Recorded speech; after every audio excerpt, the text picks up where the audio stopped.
नमो नमः मित्राणि। मैं डॉक्टर अवधेश विद्यालंकार संस्कृत पीयूषम में आपका हार्दिक स्वागत एवं अभिनंदन करता हूं। छंदों की श्रृंखला में एक और छंद मैं आपके बीच में लेकर के आया हूं, जिसका नाम है द्रुत विलंबित। ये अपने आप में एक बड़ा विशिष्ट छंद है और इसका छोटा सा लक्षण, छोटा सा ये छंद है, तो इसका लक्षण और उदाहरण से हम आज आपके बीच में इसको प्रस्तुत करने का प्रयास करेंगे। और संस्कृत पीयूषम का आपको जो चैनल है, इसकी सब चीज़ें आपको डिस्क्रिप्शन में मिल जाएंगी। हमारा फेसबुक पेज, हमारा टेलीग्राम लिंक, हमारा जो और भी जगह सोशल मीडिया पर जहाँ जहाँ हम उपलब्ध है, आप कृपया हमें वहाँ पर लाइक कर दीजिएगा और शेयर कर दीजिएगा अपने मित्रों तक।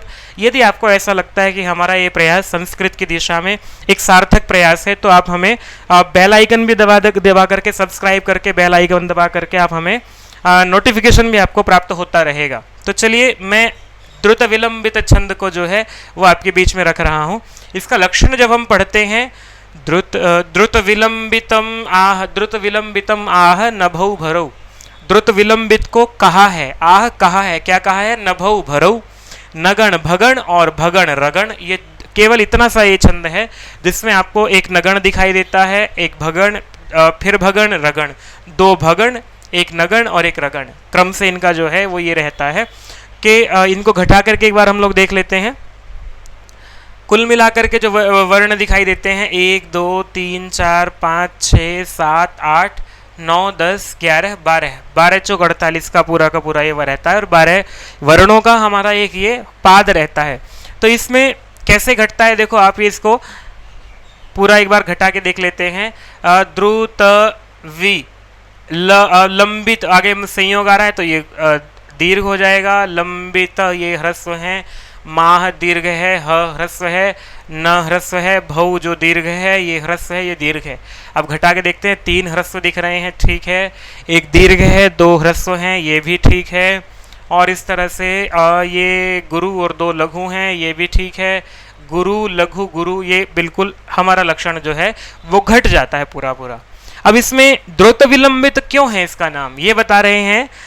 प्रारंभे द्रुत विन्यासम, इसका जो आरंभ होता है वो द्रुत विन्यास से होता है, तेजी से इसको पढ़ा जाता है। और पर्यंतेषु विलंबितम, और प्रत्येक पाद में जो है पर्यंत तक ये विलंबित रहता है। इसी तरह से जिस तरह से शुरू करते हैं वहां तक वैसा ही चलता है। तो कैसे गाया जाता है ये वाला एक बार देख लेते हैं।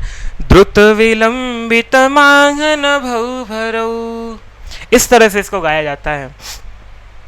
उदाहरण है इसका, प्रसिद्ध है, आप सबको याद होगा ये।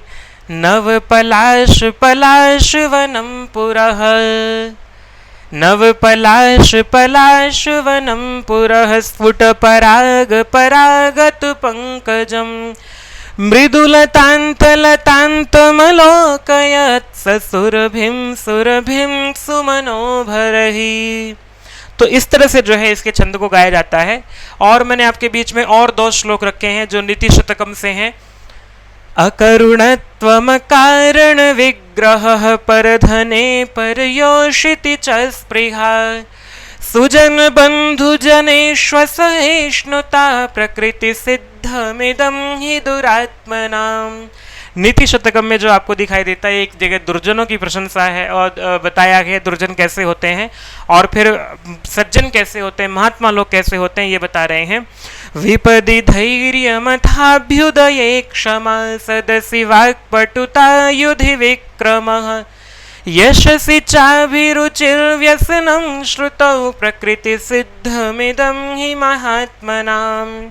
दोनों ही पाठ मिलते हैं। यशस्वी चाभि रुचिर भी मिलता है, यशस्वी चाभि रतिर, तो दोनों ही ठीक हैं, कोई दिक्कत नहीं है इसमें। तो आपके बीच में जो है और नीति शतकम से एक श्लोक है।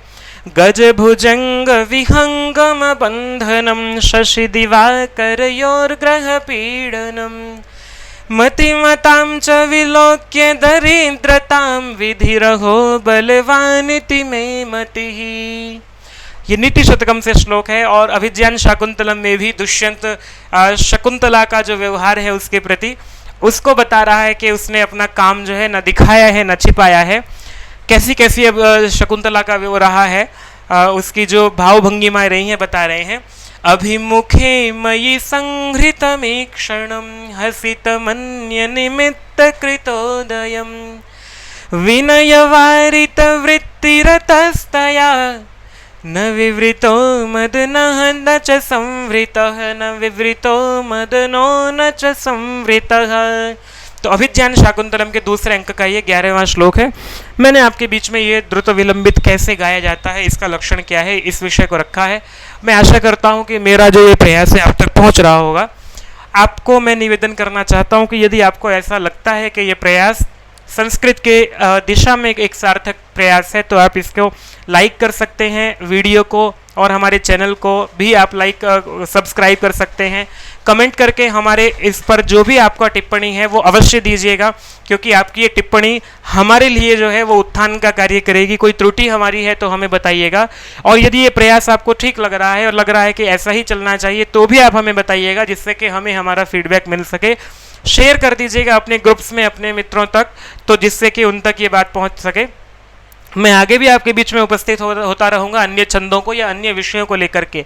मेरा एक निवेदन बार बार आपसे ये रहता है कि आपको जो भी विषय आप चाहते हैं कि इस विषय पर आप वीडियो बनाइए, इस विषय पर आप रखिए, मैं अभी देखो प्रयास जो है वो धीरे धीरे कर रहा हूं, तो आपको उसको लिख सकते हैं मुझे, और थोड़ा सा आपको धैर्य रख करके इसका प्रतीक्षा करेंगे तो मैं आपको सब विषय लेकर के आऊँगा। तो चलिए, मैं आपसे फिर जुड़ा रहूँगा, आपके बीच में फिर उपस्थित होऊंगा। तब तक के लिए जय संस्कृतम, जयतु भारतम, सर्वेभ्यो नमः, जय संस्कृत पीयूषम।